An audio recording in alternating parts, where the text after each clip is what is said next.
இந்த தமிழ் சினிமாவை பழி வாங்கிறதுக்குனே சில காரியம் நடக்குது. ஜனநாயகன் ஒரு படம், அது ஹீரோ பெரிய ஹீரோ, அவர் சாதாரணமாக நடித்து ஹீரோவாக இருந்திருந்தால் இந்த குடும்பம் வந்திருக்காது. அவர் ஒரு அரசியல் கட்சி ஆரம்பித்து நான் தான் தமிழ்நாட்டின் முதல்வராக வருவேன் அடம் பிடிச்சார் பாருங்க, அதில் நிறுத்தணும். யாருமே எடுத்த உடனே நான் தான் முதலமைச்சர்னு சொல்ல வரலாறே கிடையாது. கட்சி ஆரம்பிக்கலாம், தப்பு கிடையாது. எலெக்ஷன் நின்று மக்கள்கிட்ட சொல்லி மக்கள் பெருவாரியாக வாக்கு போட்டு எம்எல்ஏக்கள் அதிகமாக மெஜாரிட்டி வந்து அவங்க முதலமைச்சர் தேர்ந்தெடுக்கணும்.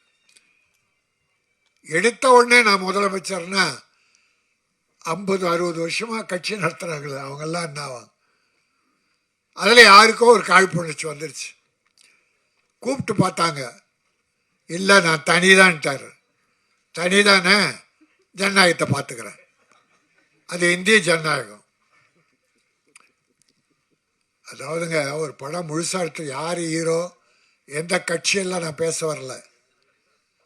தமிழ் சினிமா நிலை என்ன?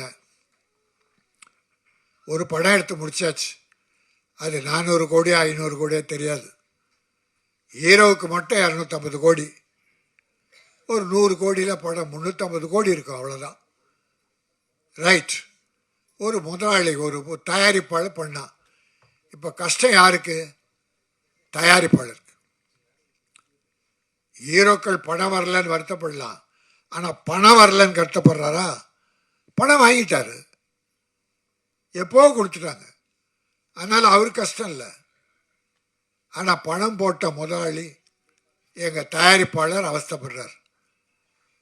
இதில் என்ன நியாயம்னா நிச்சயம் நியாயமே இல்லை, பழிவாங்குதல் ஒண்டிதான். டிசம்பர் 19 படம் பார்த்துட்றாங்க, 22 சர்டிஃபிகேட் கொடுக்குறேன்ட்டான். கட்டெல்லாம் கொடுக்குறாங்க. 24 கட்டு கொடுத்தாச்சு. 24ஆம் தேதி சர்டிஃபிகேட் வரும்னு நம்பினா பதிலே இல்லை. சென்சார் போர்டு பதிலே சொல்ல, இவங்க மெயில் அனுப்புகிறாங்க, சர்டிஃபிகேட் அவன் இல்லை. அப்போ கோர்ட்டுக்கு போகிறாங்க. கோர்ட்டில் போனவுடனே லாக். 1 மாதம் மேலே ஆகுது, படம் வரல. அப்போது இவ்வளோ ஒரு அரசியல் பழி வாங்குதல் என்பது, அவர் எங்கே போகிறார் என்ன? இப்போ பாருங்கள், நாளைக்கு அவர் சொல்லட்டும், நான் இந்த கட்சியோட அலைன்ஸ் போயிடுறேன் சொல்லட்டும்.